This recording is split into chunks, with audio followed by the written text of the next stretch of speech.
Hey, fantasy nerds. We are back with another That Frightening Fantasy Chick Friday. And today we're going to talk about sinners. You're going to have to excuse me. I lost a screw out of my glasses, so they're constantly falling off my face. Um, I ordered an eyeglass kit to fix it, but they said it was delivered, but wasn't there, so I had to get them to get it, and hopefully I get it before Sunday. Because I'm tired of my glasses falling off my face. Um. Okay. So so today we're going to talk about thinner symbolism. Now, I'm not one to claim I catch I caught all of the symbolism. I caught um there were some things that stood out to me. Like there was some things that stood out to me when I first watched it, and I watched it again today, and some other things stood out to me. Some other things came to me. So let's start with, I'm going to basically go through the movie from beginning to end, and then go into some observations I made on certain things and certain characters. Okay, so the movie starts off with them talking about this this gift that certain people have when they can basically they can connect to the past and the future through music, and they can pierce the veil between life and death. So the boy Sammy has this gift, and when I saw, because like the first time I watched it, I wasn't really paying attention to who was talking, but it was Annie. Annie was the one who was given this monologue, and she says the same exact monologue again when Sammy, later in the movie, when Sammy is singing, and then he's, while he's piercing the veil and going and connecting, hey drunk, while he's basically connecting um the future to the past, she says this, she gives the same monologue over again. Hold up. So let me go through. But one thing that because I'm writing these notes as I am watching this for the second time, but it says his music could have healed his community. Like, it not only pierces the veil between life and death and connects the past to the future and the present, it could have killed the community. It could have healed the community. But everybody in that community was scared of his gift. His father was scared of it because he was afraid it was going to, hello, M. Lavalley. Okay. Uh so yeah, his father was afraid that it was going to connect him to sinning, and he was going to do all this sinning and blah blah blah blah blah blah blah. But just like anything else, you can use, like, people always talk about, oh, money is evil, money is neutral. His gift is neutral. It's what he does with it that makes it good or evil. Kind of like what they say, the love of money is the root of all evil.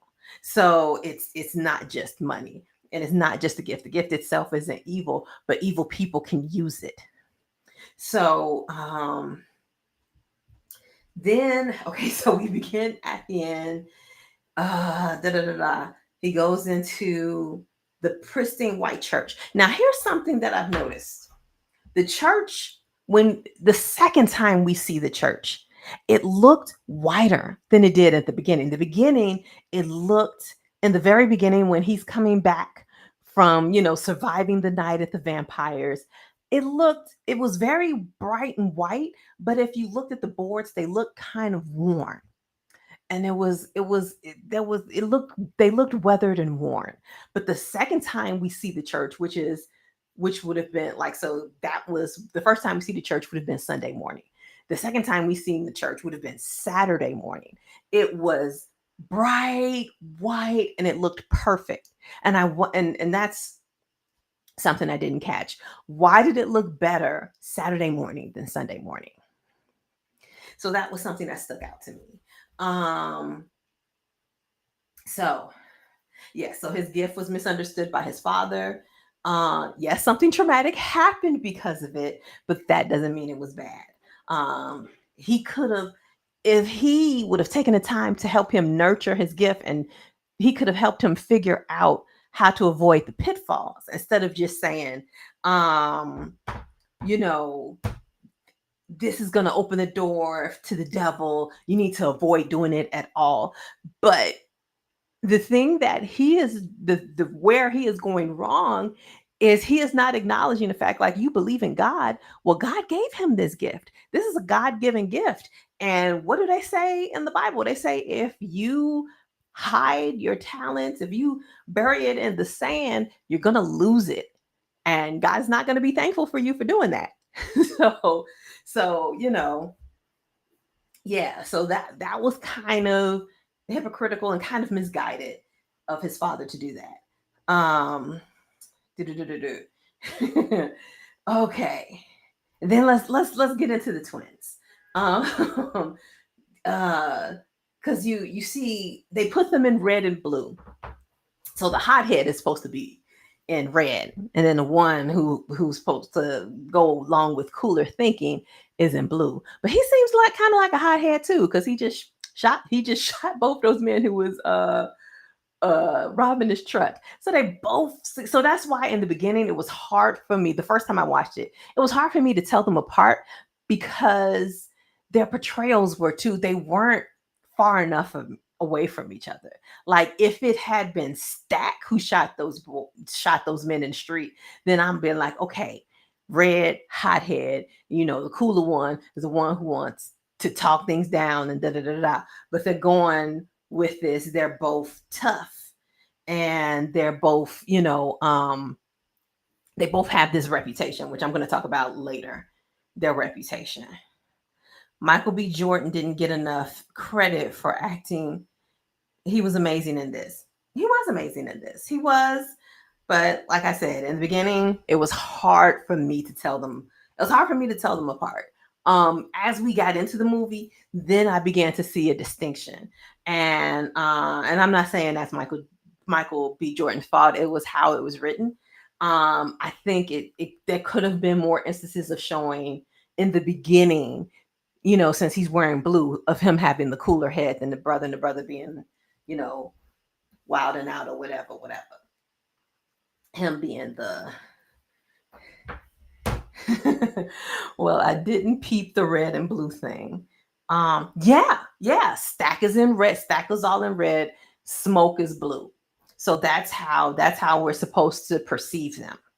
And really, it's a lot surrounding the twins with perception. There's a lot of perception with the twins. They have this reputation. People believe all these things about them, but are the things that we believe, that these people believe about the twins, true? Are they true? I don't know. Uh, I grew up with two twin best friends, and they were very similar to these twins. Both got heads, but both got hot heads, but one was slightly nicer. So it was easy for me to tell them apart. Okay. Okay. True to life. Um,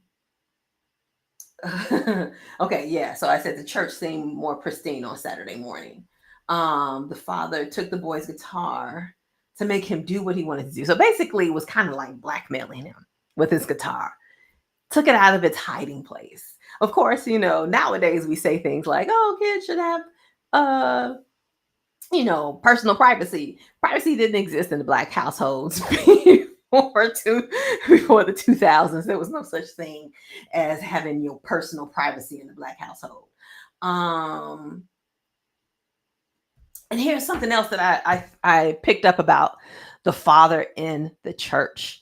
The father's face in the church is in darkness. Like you are in this bright white church in the bright white daylight, and yet his face is in shadows. And one thing that I learned from film school is, oh, sorry about these stupid glasses, is that it's very hard to light black people on film. um and Ryan Coogler shot this on film. So it's very hard to light black people, but Ryan Coogler would know that. So him shooting the father in darkness and having his face in shadows feels very like it was done on purpose to me. It was very purposely done. And it was to, I guess, to show that, the father is trying, even though he's trying hard to pull his son into the light, he is himself in darkness. So, and one thing, okay, when you go back and and you notice when you see the ending the second time around, church white, everybody in the church is wearing white. They're singing This Little Light of Mine. Everything is about light, light, light, light, light. Only person not wearing white is the father. He's wearing black. So it's like everybody around him is in light, but he's still in darkness. So I feel like the reason why he's fighting so hard to grab his son is because he has a darkness within him that he's afraid to pass on to his son. Now, he is not, of course, because this is 1932, he's not going to be open and honest with anybody else about this darkness because, I mean, let's think about it. His older brother was evil. So where did his older brother get it from? He grew up in a house with a, hey, Emma Frost. It's like when it says, you got me wanting to watch the movie over now. I feel like I missed so many details. Look, I was typing out these notes as I watched it today. So this is fresh on my mind. And plus I was literally, I had my laptop on my lap typing as I was watching it. But yeah, so the father constantly in darkness. And when you grow up in a household with someone evil, it's hard to believe that evil person didn't get that way from his parents. There was some kind of darkness that was passed on to his brother from his family. And he managed to cover up his darkness and be in it, like he was faking it until he could make it, because he's still in darkness. And he surrounds himself with light. Now, I believe his intentions are good, but they're also misguided because of that darkness. I'm gonna watch it again too. Yeah, it's like, so I was like either HBO, because like I didn't notice that his face was so dark when I watched it in a movie theater. So I was wondering, is this HBO or is this the movie? And I just didn't catch it the first time around why his face was so dark, because I was like, Ryan Coogler wouldn't have done that on accident. That would have been purposefully done. Ryan would have lit that man right in that bright ass church. All right. Emma Frost gifted 20 memberships. Thank you, Emma Frost. She is keeping the chat. What do they say? Making the chat go green. I feel like everybody in the chat is a member now. So let's keep the chat green. Okay. Ooh, 20 memberships. That's a lot. Okay. So what was I saying?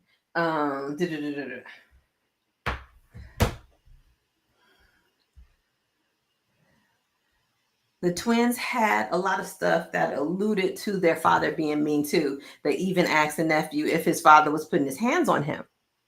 Exactly. Because, and I feel like it was for two reasons. It was because that was something they grew up with. And this man is their father's brother. So it's not hard for them to believe that their uncle would be just like their father. So, and they're also much older. They're much older than Sammy. So there can be some things that they know about his father that he don't know. Now. Thank you, Emma. Okay. Yes, thank Emma for all of the memberships. Okay, so where was I? Keep losing my place. I think of the father. Yes. Plus it goes along with what I think of the father. He was so busy trying to keep his son from sin, he was immersed in darkness himself. Here's a foreshadowing moment. Smoke leaving Stack with Sammy and telling him to watch out for him because Stack don't know how to watch his own back. And that goes from, um, that goes all the way back to their childhood. Smoke had to watch out for Stack. And I think he even said this at the end of the movie. I've took him through wars and all over this country, and I've been protecting him and keeping him alive.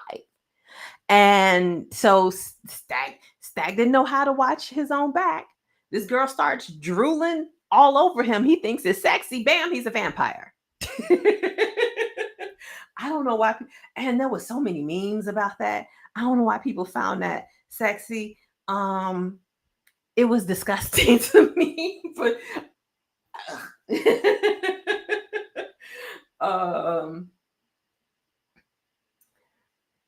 yes, I'm gonna get back. Okay, so I said something about Smoke and Stack's reputation. I'm gonna get to that at the end. Um, but I will mention Smoke did take the time to give this little girl a lesson about knowing her worth and fighting for it. He was like, don't just accept what people give to you. Like, fight for yourself, fight for your worth, and what you get your worth, get what you deserve.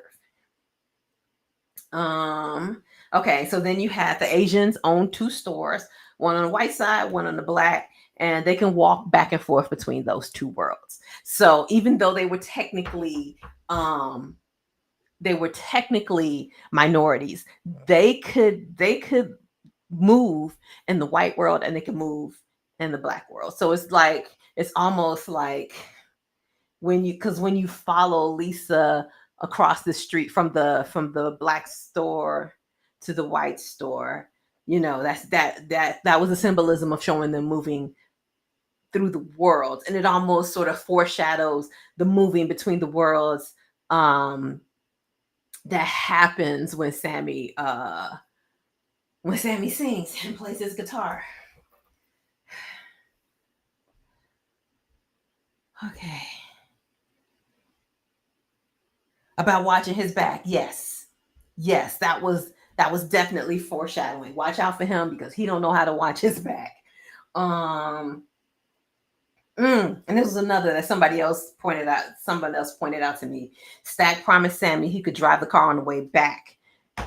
And in the end, he did because he was the only one alive.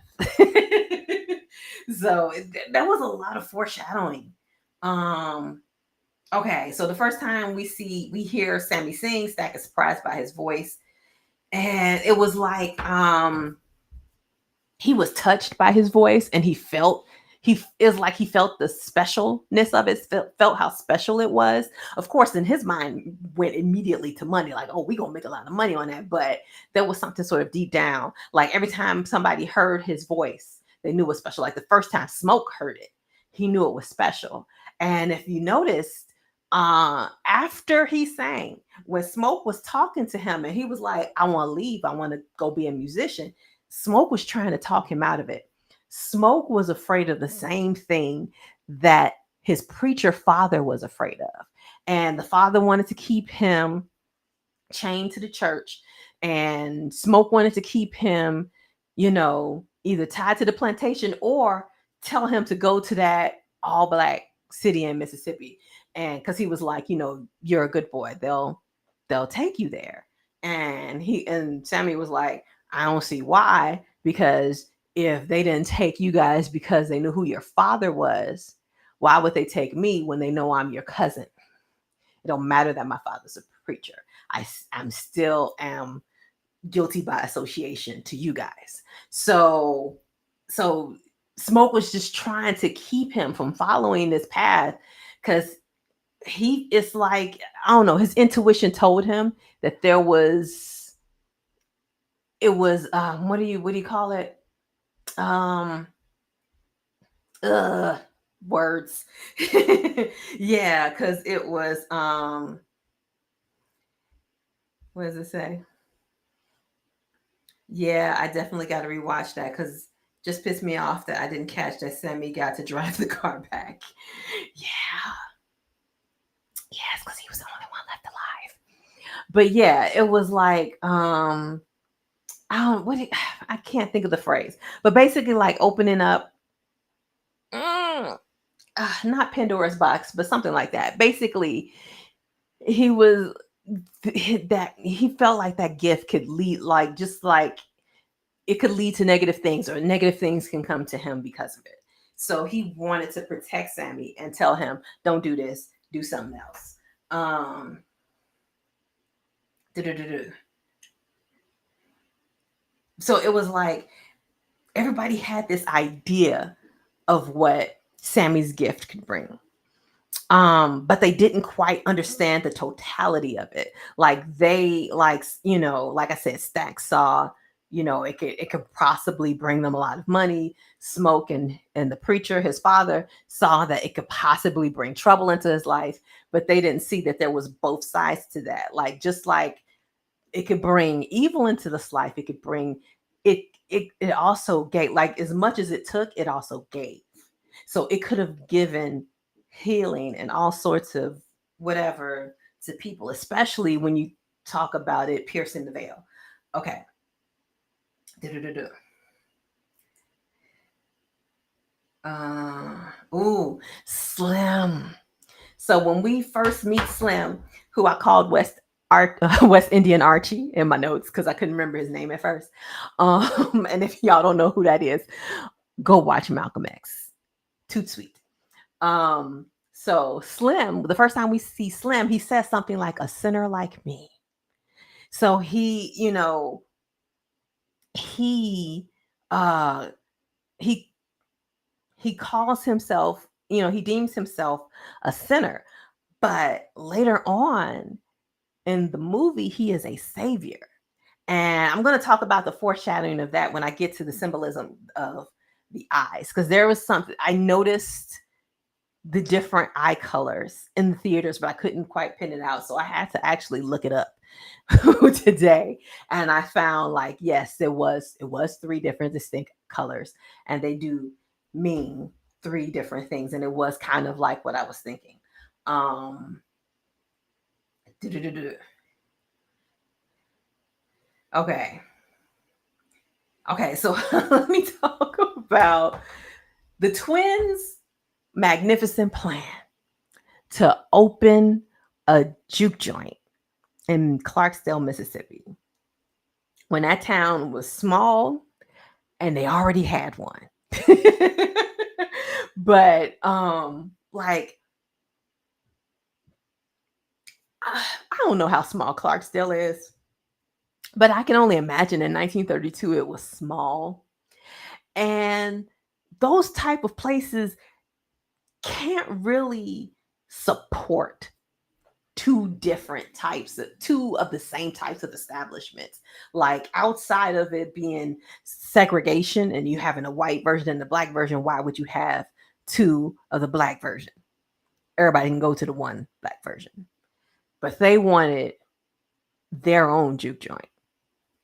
And they come in with this grand plan of selling stolen liquor and giving everybody all this money and having all this, basically it felt like a Fred Flintstone plan. Back in the day, Fred Flintstone had a get rich quick scheme every single episode. Every single episode. And it's felt like one of those. Like, steal liquor, go home, lots of dollars. Like, it'll work itself out. But the thing is, as much as Smoke was like, we running out of money, we only gonna have money for 2 months. They could have made it work. If Messengers was around for 10 years, they could have made it work for 10 years as well. But there is a reason why he felt like he couldn't last past 2 months. It's because he was fighting the plantation money.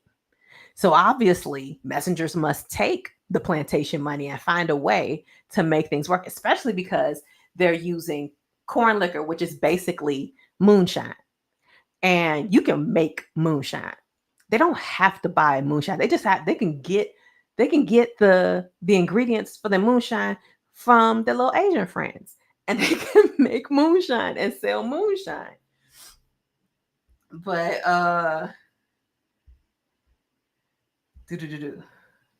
what's it say? What do you think on the difference of black vampires portrayed in Sinners compared to the TV adaptation of Interview with the Vampire streaming on Netflix? I still haven't watched. I haven't watched that, so I can't speak on the difference of black vampires portrayed in those two movies. But I will say this.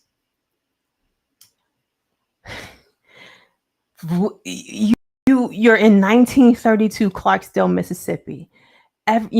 Segregation, Jim Crow, everything is about racism. The most tragic thing about Sinners is the vampire ain't racist. He's not racist. He's fine with, because like if he was racist, he most certainly wouldn't be making black vampires. He might be okay with killing them, but he was like, we gonna all work this together. He had them dancing the Irish jig.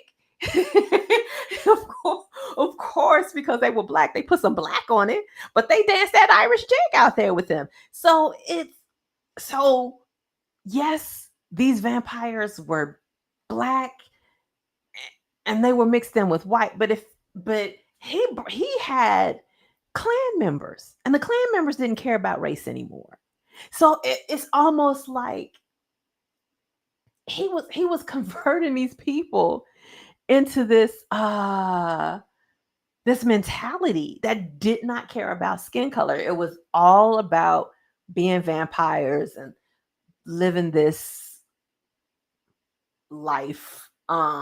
We didn't get enough to know exactly what these vampires were offering the people other than living forever.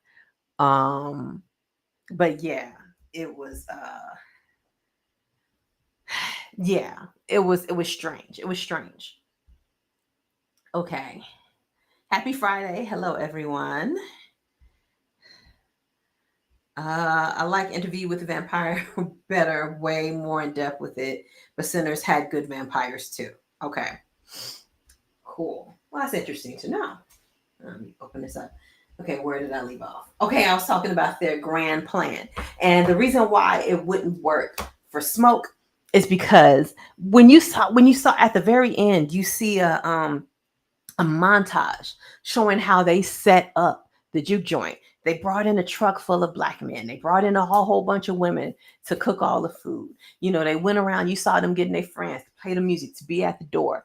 Smoke and Stack were trying to be free, and they wanted to bring as many people with them as possible. And in order for them to do that, they couldn't do it with plantation money. He was trying to get these people off the plantation. So he did not want to take plantation money. He did not want to conform.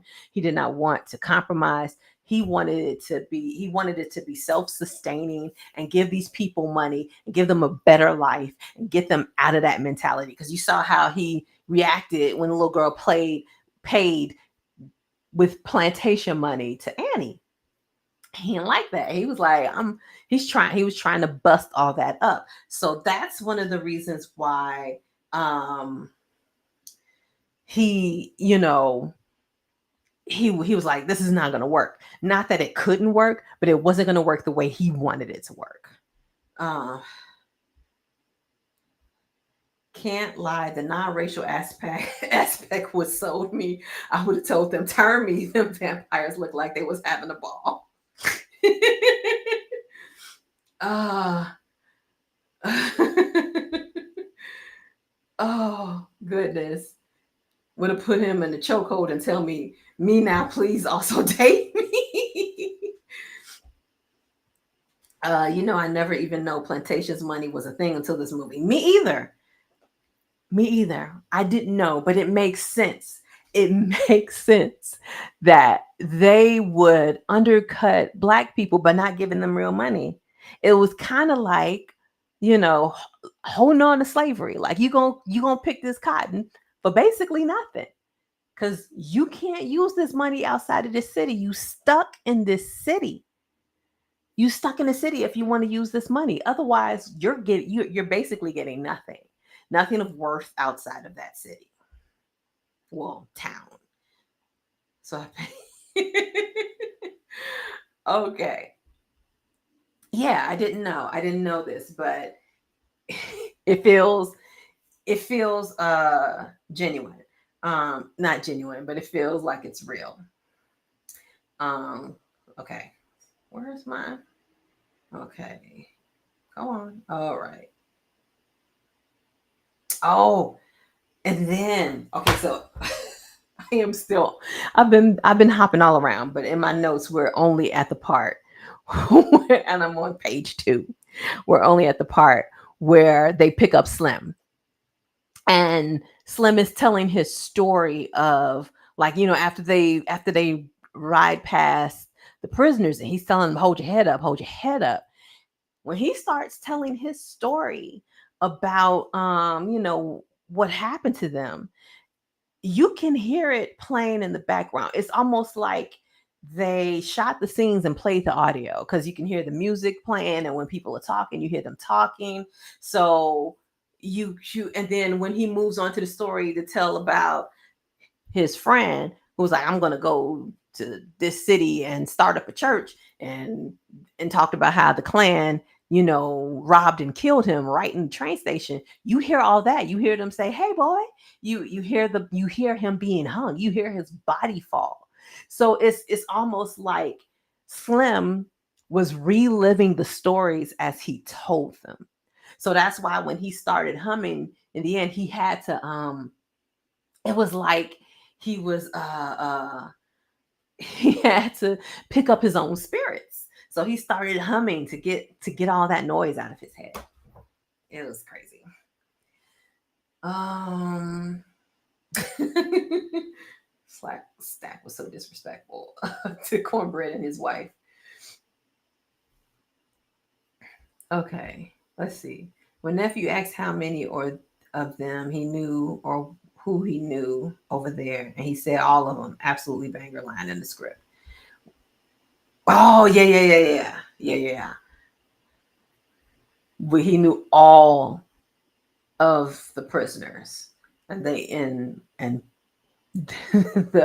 people shooting their guns probably knew him too. Where am I? Where am I? Where am I? Ah, yeah. Annie knew them so well. She knew they stole them. She knew that they was walking around with stolen money and stolen liquor, and she knew how they got. She knew how they got it. Um, Let me go back. Oh, side note. Okay, so Annie speaks another language to him. And of course, in the theater, I don't think they don't say in the theater. Like, you may see a subtitle, but like when you watch it on HBO, they when somebody speaks another language, they say what the language is. And they say Yoruba. Yoruba is an African language. And I was like, how did Annie know Yoruba? Because as people from descended from slaves, they were separated from, you know, their um their customs, their traditions, you know, all of that. They were separated from all of that. And I was like, how did she get it? Did she learn it from some of the people who were from some of the last people who came who still knew it? Like, how did Annie learn Yoruba? Where did she learn it from? Because if she was descended from slaves, or she was descended from the enslaved people of Africa, they were forced to forget their language. Okay. Thanks for the super chat, M. Lavallee. I love to discuss movies. There's so much that you discussed that I missed when I saw the movie the first time. Me too. There was things in my notes that I didn't get till I watched it the second time around. Yeah. Same. I'm almost embarrassed at how much I missed. Don't be. Again, I caught all of this because I watched this was my second watch, and I was sitting up here taking notes as I watched it. So that's why. Um do-do-do-do. So there was Annie. Okay, so we're to the part where Annie and Smoke. Smoke dismissed her practices and customs, like taking the money and all the hoodoo voodoo that she did. But Lord, somebody, I don't know if y'all can hear that, but somebody in my alley is playing a loud music. I don't know if y'all can hear that, but I can, and it's throwing me off. But but when she gave him, I think she called it a mojo bag. He wore that. He wore it, and he never took it off. And and she was like, "See, you dismiss this stuff, but it saved your life." So yeah, so I think deep down, like, he probably wore it for two reasons. He probably wore it because it was a way to be closer. It was a way to continue to be close to her when he was away. But deep down, I think he really did believe that what she was doing had some power in it, because even if he was just wearing it because he wanted to be close to her, he could have kept it in his pocket. He wore that around his neck because he believed what she told him. Um, we are introduced now. When we're introduced to the vampire, the head vampire, he literally jumps into frame. And when I was looking up stuff later on after I watched the movie, they were like, it was almost like he was a fallen angel because people kept calling him the devil, and he literally fell from the sky. Because I was watching, I think even the first time, I'm like, what? Where is he? When you look out, it's not a car or anything. Where is he jumping from? Where is he falling from? Why did he literally jump into frame? So, yes, I did notice that. I noticed that because also, if you notice, Stack was trying to make him a vampire. Stack tried 2-3 times to make him to bite him, but every time he got close to his neck, the bag warded him off. It was like the bag was literally pushing him back. He could not. He didn't bite Smoke because he couldn't bite Smoke. That bag kept him from biting Smoke. So if Annie would have made everybody a mojo bag real quick, they all would have survived. No one would have been able to bite him. And yes, when he took it off because he was ready to die. He went out there ready to die. He wanted to die. He wanted to be with Annie and his baby. So he took it off so he can be with them. So I put it here. The Native Americans know when to hold them, fold them, walk away, and run. They warned them. They warned them. They didn't take their warning. They was like, okay, hope all is well with you. Got in their trucks, went away. We ain't see them Native Americans ever again in the movie. They left and never came back. Okay, it's official. I'm rewatching because didn't peep at all that he couldn't get bit with the bag on. Yeah, this is something that I didn't notice until the second time. The second watch, I was like, I could see that he was trying. It wasn't Smoke pushing him off. It was the bag. It was literally the bag. It was almost like the bag put a force field around Smoke's neck, and Stack couldn't get through. Stack tried 2 or 3 times. He couldn't get through. Um, and even though I said earlier the vampire wasn't racist, but he used racism to get those people to invite him in. So he wasn't racist, but he used it when it was necessary. He probably would have used it to get into them clan people too. But he probably would have used the fact that he was with their nephew and niece. Oh, here's something else. When Pearline found out Sammy was blood related to the twins, she began to see him through their reputation because she thought he was, just a quiet, good young man. And I talk about I'm just gonna go ahead and skip because we've been here for 40 minutes. And I'm gonna skip down to Smoke and Stack because I truly believe they inherited their reputation from their father. I don't think they were as bad as people made them out to be. And I'm not being an apologist or anything, because you notice when he said they went to that town in Mississippi, they didn't let them in, not because of anything people said about them. It wasn't because, oh, we know who Smoke and Stack are, we don't want you here. They said, we know your father. Your father is an evil man, and we don't want you here. I believe Smoke and Stack's reputation stems from their connection to their evil father. Everybody knew who that man was.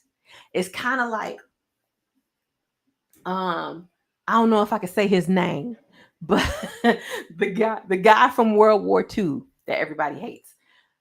If he would have had children, everybody would assume that his children would have been just like him. It feels something like that. Like, you came from evil, you must be evil too. And I feel like that's what happened with Smoke and Stack. Smoke and Stack reputation was inherited. It wasn't earned. And because there's two things that we know that they did for a fact. And that was Smoke killed the father after he beat Stack unconscious. So we know he did that. And we know that they stole liquor from the Irish and the Italian mafia, one or the other, and then blamed it on. Like, we know they did that. But they did that and left Chicago. So I don't think they were in Chicago doing crimes. I think the one crime they did in Chicago, they did and left. And because, like, when you hear he was like, I've been all over the world, they weren't, he'd been all over the world. They were in the military. Because he was like, we fought. But the thing about, oh goodness, how old are them boys? Because this is 1932. So they couldn't have been in World War. Oh no, I guess maybe if they're in their 30s, maybe they were in World War One, because they would have been like 18 or so. So maybe, depending on how old their characters are, maybe they weren't in World War One. But they made it seem like he traveled all over the world, and they were in the army. And so they were in the army, they went to Chicago, they tried to go to this place in Mississippi, but like, he didn't talk about them doing all these bad things. They went to all these places, and I don't think black men doing crimes will be able to travel the world. I don't think so. Not in 1932. Um I really think their reputation in Clarksdale, Mississippi was inherited from their father. Okay, let's see. I wanted to see the Native Americans more. Honestly, would love to see sequel about them hunting vampires. I would love a whole show about them watching vampires. I need a prequel, a sequel. I need something, because there's stories to be told surrounding this movie. I kind of felt like they was working for the mafia, then backdoored them and stole the liquor. Here's why I don't believe they were working for the mafia. Because it was 1932 Chicago, and we're talking about the Irish and the Italian mafia. I don't know, maybe a historian could tell me different, can tell me, like, I just don't think that the mafia, that they could have been in the mafia. Now, it's very possible that they could have done a job here and there for them, because they would have had to have known something about the um the logistics in order to get the alcohol. So they had to know, they had to be connected to them somewhat to get the logistics of where the alcohol is, so they can know how to, how exactly to steal it, and how to frame the other mafia for when they take it and go. But they wouldn't have been, they would have been not small fish in a large pond. They would have been insects. They would have been at the very, very bottom. They would have been somebody that they would have hired to do something in the black neighborhood, once or twice. But I don't think they would have been working consistently for the mafia.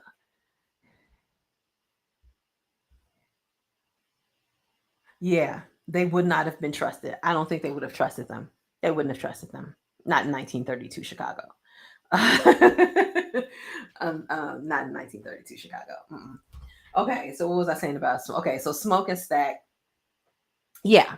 Also, another thing about the reputation that they had that like again I don't believe was earned is because they were so dead set on helping people. Like like I told him, like I said before, the little girl, he basically taught her how to know her own worth and how to fight for it. He shot those guys on the back of the truck, but then he gave them money. He gave the people money to fix them up. So he didn't kill them. He just shot them, and then he paid to get them medical help. And then, like I said before, bringing all those people, they literally went to the plantations to get these people off the plantations to come work for them. I don't think someone with an evil with an with the evil reputation at that they had earned, that they were so evil they earned that reputation. I don't think somebody like that would do the things that they're doing. Cuz like they would be fine trying to make themselves free, but they wouldn't have tried to make all them other people free. They wouldn't have tried to hire all these people at high prices. No. No. I don't think so. I think they did that because, in their hearts they are good. They're good-hearted people. They're good-hearted people. Um doo-doo-doo-doo. What else? Yeah, they was trying to make other people free. So the whole idea of Club Juke was to fight against oppression, which is why he did not want to use the oppressor's money in his juke joint. He was fighting against oppression. He was trying to get them off the plantation.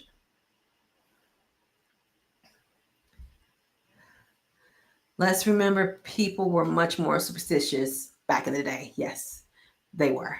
Yes, even and especially the Christian people. Okay, so let's now talk about Annie.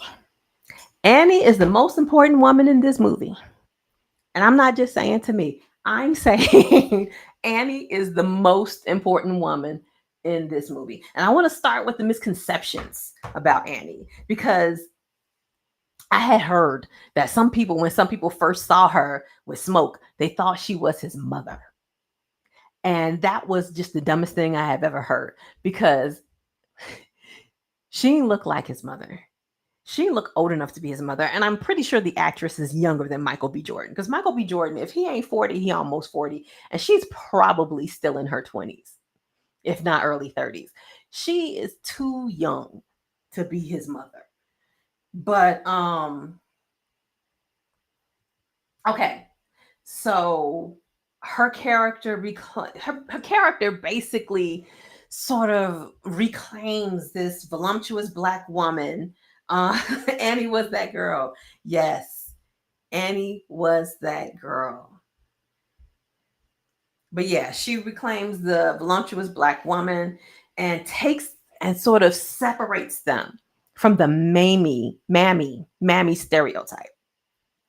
Um, and portrays them as this loved and desired mother figure because she is still a mother figure. Um, she has because she has all the knowledge and know-how. So people were coming to her store to get things because of her knowledge of, basically she was a healer, which is another mother um trait. So she was a healer. She had knowledge. She was the only one who knew what vampires were and how to beat them. She knew immediately when something was wrong. Like they's like, she said, "We gonna kill all of you," and she was like, "We? What you mean we? Oh, we need to take his body outside." Immediately. Did not hesitate. Did not wait for more information. She was like, "No, something ain't right, and we need to deal with this right away." Um, the love scene between her, you know what I have not been doing? I have not been doing the pictures like I'm supposed to. But okay, so Annie. So the love scene between her and Michael.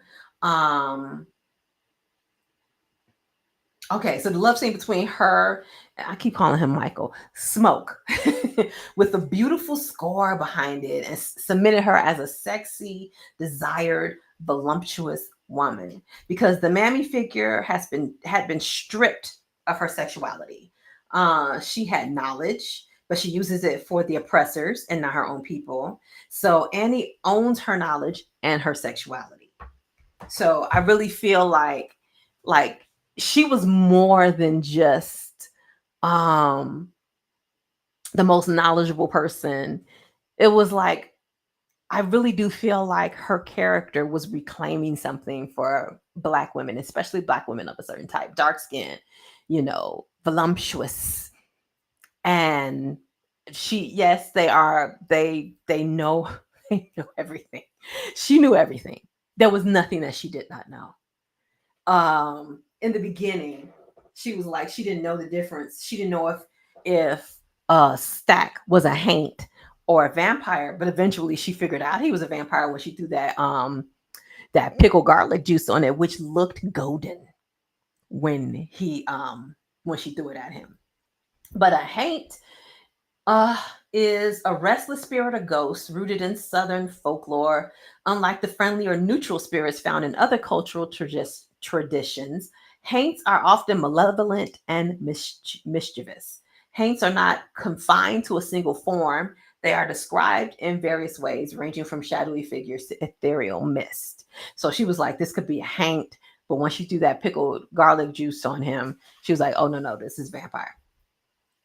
And before I move on, I need to talk about the symbolism of, we are 52 minutes. Let's talk about the symbolism of the eye colors and centers. Now, this was something that I noticed the first time around, because when you see the vampires, when that girl Mary goes out to see the vampires at night, first off, you see that you can't see their eyes.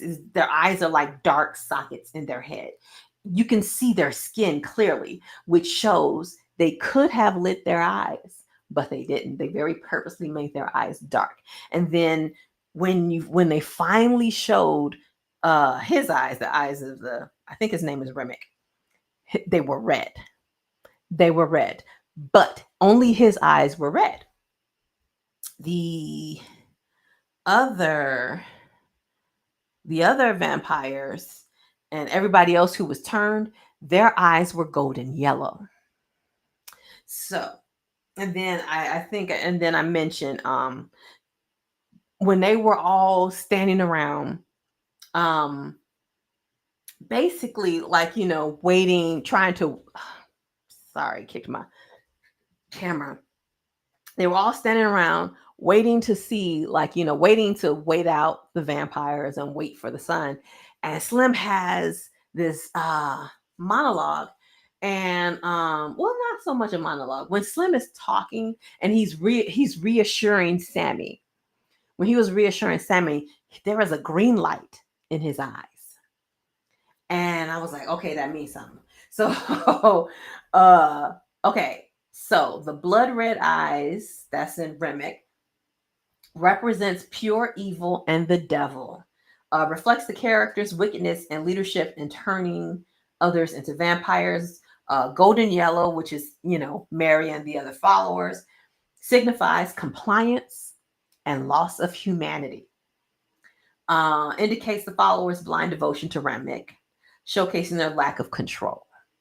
And if you noticed in the movie, when he felt pain, they felt pain. So they were literally connected to him. And so that's basically the reason why he was the only one that had red eyes, because everyone was devoted to him, and all his devotees had golden yellow eyes. And then the green eyes, which I saw in Slim, symbolizes a connection to humanity and love. And if you notice, Slim reassured Sammy He was going to be okay. And then Slim cut his arm open and turned himself into bait so they can get Sammy out of there. He sacrificed himself to save Sammy. Okay, now let's move on to Sammy. Okay, so Sammy, for me, now this one is for me, represents gifted people in the Christian community. They were afraid of his talent, and because of that, they missed out on the healing that could have happened in their humanity, in their community because of it. So there was a lot. The yes, his talent opened the doors to evil, but the same way it can open the doors to evil, it can open the doors to good. There's always going to be balance. There's not going to be something that you can do that can only do one thing. Um, so he took his gift elsewhere. And for me, okay, this is what did it say? Man, we got to figure out how to watch movies on YouTube because I got to see how you catch all this stuff in real time. It's, I don't know. It's possibly because of my film school background. When orientation, when I first went to my very first orientation in film school, they were like, enjoy films now because after film school you'll never be able to watch them the same again. That you will never have this wide-eyed innocence when watching a film. You're always going to look at films differently, and they were right. I couldn't. You can't look at things the same once you. I mean, you can't look at films the same once you've been in film school.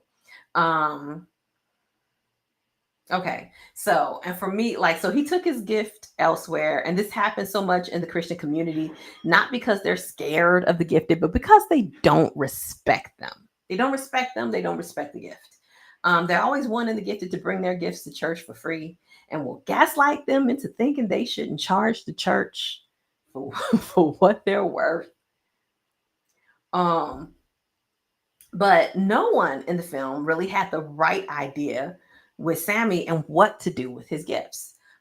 His father wanted to chain him to the church. Smoke saw his potential for trouble and wanted him to do anything else but be a musician. There's no telling what Sammy could have accomplished spiritually if he had been nurtured. But that brings us back to who? Annie. She would have been the only person who could have nurtured his gift spiritually and told him what the possibilities were. Because remember, when the vampire is trying to get in and Sammy walks up, Sammy doesn't say anything. Sammy walks up and he immediately goes, Sammy. Nobody called him Sammy, but he knew him. He knew him by name because that song called out to him. And when they went in, he was able to see through the walls and see what was going on and what they were experiencing. He was able to see what they were experiencing spiritually in that moment. And he saw Sammy and he just immediately knew his name. So,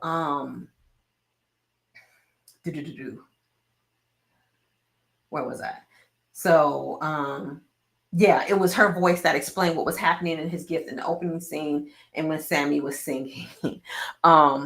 So had Annie lived, Annie would have been that person to tell him all of the possibilities and all the things he could have done with his gift. Like, especially once they figured out that the vampire was drawn to them because of the song he sang and not just because, not the words, but because of his playing and the tone of his voice brought that to them. But he brought so many other things to them.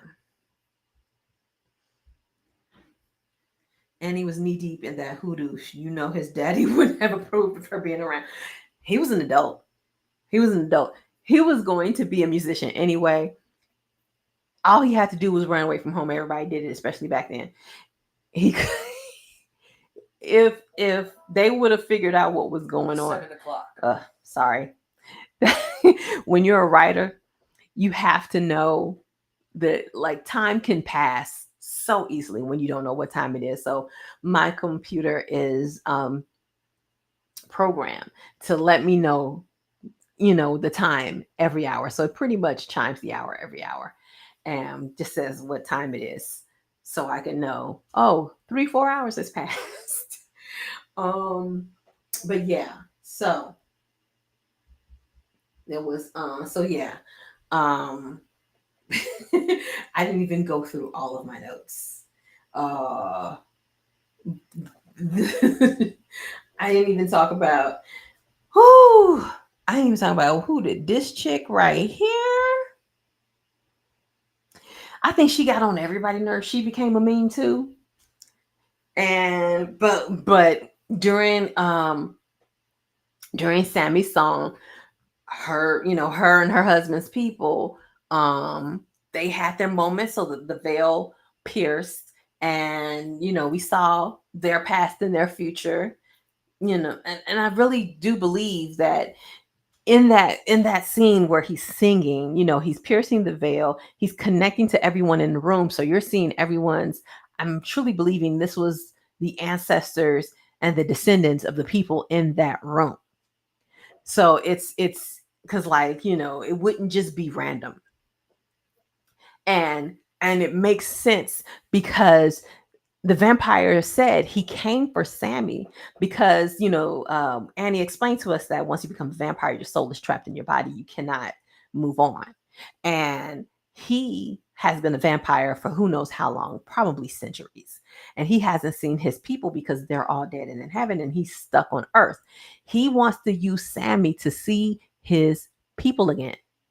So he wants Sammy to pierce that veil and get to the people that he can't get to anymore.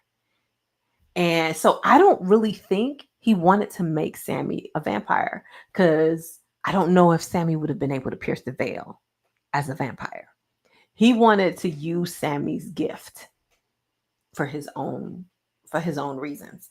Um, and you notice when we get to the end of the movie, Annie, like, A, Smoke kills Annie before Annie turns. So her soul was able to move on. So her soul was never trapped in her body because she doesn't become a vampire. And then we mentioned before how Smoke uh took his hoodoo bag off and he was able to die. If he would have kept that bag on, he would have lived. But he died because he wanted to be with Annie and her baby. And I knew that watching it, that the reason why he was able to see Annie and the baby is because he was dying. But people die all the time. Does that mean you see people who just, do you see your loved ones when you die? Or was that a remnant of Sammy piercing the veil? Was the veil still pierced? Was the veil still pierced and allowed him to see Annie and the baby as he was transitioning? So that's something I don't know for sure, but it's something that I thought about. That maybe that was a remnant of, like, it lasted so long, it was still there in the morning. Is that possible? Um, Let me see if there's anything important. Oh, Slim. I mean, not Slim. Stack. I feel like the only person Stack was afraid of was Smoke. He wasn't afraid of you know people seeing him, like white people seeing him with Mary. I think it was because Smoke didn't approve. Smoke felt like him getting involved with Mary would probably end up ending his death, and it did. And Smoke was like, you need to get rid of that girl. You need to get away from that girl. So that's why he arranged her marriage and blah blah blah blah and went away and da da da da. I think he loved her, but he was more afraid of Smoke. He was afraid of Smoke. He was afraid of disappointing Smoke because when she came around, he was, they were in a safe place. but he was worried about how Smoke would react to her being there and her being there with him. It was about Smoke. It was about nothing else but Smoke. He didn't want that smoke. uh, doo-doo-doo-doo. Let's see. I'm trying to see if there's anything else. Oh, and it had to be Stack who killed Annie. Of all the people to kill Annie, Stack did it, and he did it strategically. He did it because he knew his brother loved Annie. And if he made Annie a vampire, it would make it easier to make Smoke one. And that's why. And so that was just, ooh, that was dirty. He was dirty, but I mean, he was a vampire. Um, do. Oh, a little bit of trivia. Oh, trivia. Okay, here's something I noticed the second time around. When we get to 1992 and we see Sammy as an old guy, the name of the club he's playing in is Perlene's. So that lets you know it's his club. Of course, I mean, you would have got you got the idea it was his club. The bouncer asked him if he could let the people in, but I didn't see that the first time around. I didn't see Perlene's right behind him. So I was like, she must have had some magical cooch for him 60 years later to be name the club he name the club he owned after a girl he knew for one day. One day he must have never got married because I don't see his wife being okay with that. And old Sammy was played by Buddy Guy. Now I am going to admit I didn't know who Buddy Guys was until I went to college. And that was because Buddy Guys had his own, he had his own little club right around where my school was, but he didn't own the building. I think he rented out the building. He rented his spot in the building, and then my school bought the building. People were a little upset. So, but to like smooth things over with the neighborhood, they allowed him to stay in that building until he found another place to be. So they didn't just buy it and kick him out. He was allowed to stay there until he found a new location, and then he moved to the new location and they renovated it. Renovated it.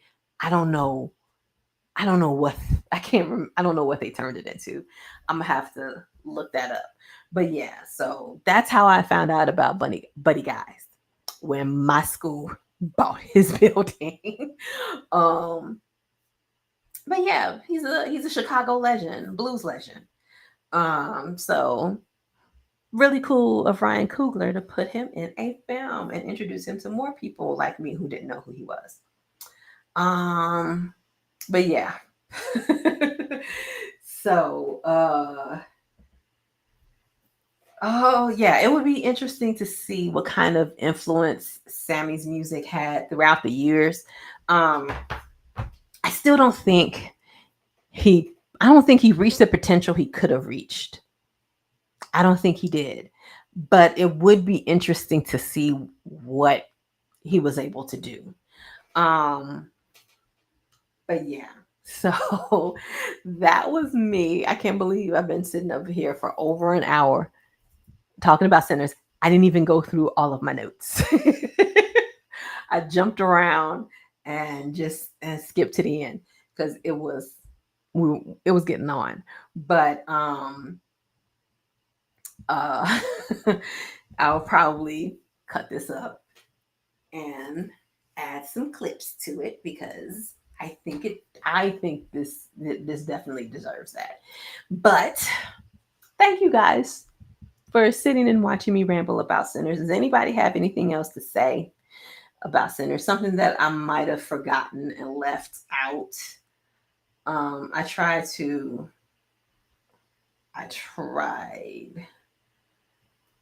get to everything, but all right, I'm not seeing anything amazing. Thank you. Thank you so much. Okay, so to all the people who just became members today, we're having a members only live tomorrow. And we will this members only live is going to be guided by you guys. I'm going to drop the link. You guys are going to come up and we can talk about whatever you want to talk about. And we're going to have fun. We usually have fun. We have fun in our lives. The last live I did, we were supposed to watch Sleepy Hollow, but YouTube wouldn't let me be great. So we ended up watching a couple of my short films. So, and that turned out to be fun. So come tomorrow, it'll probably be 2, 3, 4 in the afternoon. I'll figure it out. I'll post it. I'll post it in the members only post. What you give the movie out of 10? 10. Sinners is a 10 out of 10. And I don't, as much as I say I like movies, most of the time, if I really like a movie, I'm giving it an 8. I'm giving it an 8. So this was 10. I mean, although it seemed like I was talking about the portrayal of Smoke and Stack in the beginning, I still feel like there were so many layers to this movie. It was such a good movie. It did so much. It talked about so much. It portrayed so much. I didn't even get into, I didn't even get into the symbolism of setting this in 1932 and what all that meant. There's just so much with this movie. There's just so much there. We could probably watch it every week and come back with like a whole new 4 pages of something else. It's like that. It really is. So you can check the description for links to my book, The Fairy Princess, merch for the Fairy Princess, and links to the Fairy Princess Facebook group if you want to continue the conversation there. You can also support the channel by donating through Ko-fi, Cash App, or Super Thanks, Super Chats, things like that. And you can join the membership where we do fun things like have members only lives. And you could also get some fantasy nerd merch because we around here are called fantasy nerds. And he's this cute little unicorn wearing glasses because fantasy nerd. And you can get those in either in the store tab or the links below the video, depending on which device you're watching it on. Also, check the description for my affiliate link to bookshop.org. And if you are a reader like me, you can buy your books through that link, through my link, and I will get a kickback for that. So thank you very much in advance. But yeah, thanks for joining me. Thanks for sticking around. And I'll see some of you guys tomorrow. Bye.